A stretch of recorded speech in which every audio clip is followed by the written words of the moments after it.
père de ma fille, qui est aussi mon mari, est restaurateur. Et vous imaginez bien que chez nous, les samedis en famille sont aussi rares que les bonnes nouvelles au JT. Du coup, samedi dernier étant férié, on en a profité. Après nous être délectés de la joie d'une après-midi intense en zone commerciale chez Ikea, parce que qui dit horaire décalé dit pas facile de trouver le créneau pour ce genre de nécessités que l'on doit faire à deux et pour lesquelles il est plus pratique d'être véhiculé, car oui, je n'ai toujours pas le permis. Après donc l'accord et shopping, nous avons emmené l'enfant sur les traces de notre jeunesse, l'expo immersive Tintin au bassin de lumière et c'était top. Gros kiff sur la bande-son, savamment concocté par l'équipe de Star Trek, une agence qui a de l'humour et une culture musicale béton. Petite parenthèse, je vous laisse à ce propos découvrir les capsules vidéo et le spectacle de leur boss, le son d'Alex. Vous y apprendrez des tas de trucs qui vous permettront de briller le matin à la machine à café. Bref, l'expo nous donne envie d'enchaîner avec notre fille sur une soirée Tintin en dessin animé. Et plus les épisodes s'enchaînent, plus je me pose des questions sur ce Tintin. Si bien qu'arrivé à l'heure de me coucher, mon cerveau ne me laisse pas en paix. Supposé journaliste reporter, Tintin a en effet une fâcheuse manie de se mêler de ce qui ne le regarde pas. Habitude qui d'ailleurs manque à chaque fois de lui causer de graves problèmes. Et même si l'on sait tous que l'art du fouinage est une des qualités essentielles du journaliste, encore faut-il ensuite publier des articles. Alors j'ai cherché, et impossible de trouver. Même au registre des journalistes, que ce soit en France ou en Belgique,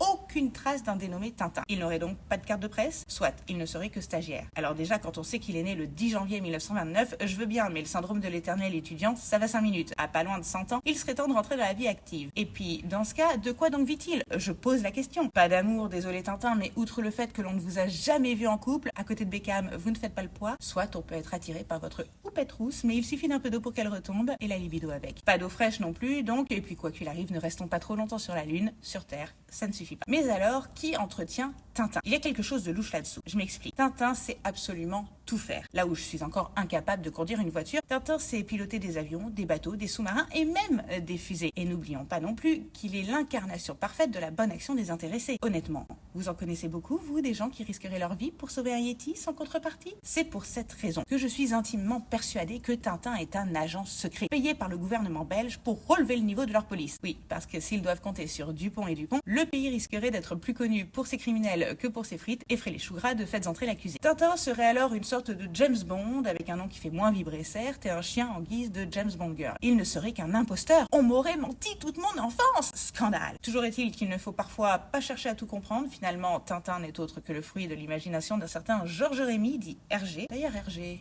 ne serait-ce pas les initiales de renseignements généraux? Mais passons. Il est 4h05, le réveil sonne dans moins de 3 heures, et ça, Tintin ou pas, c'est ma réalité.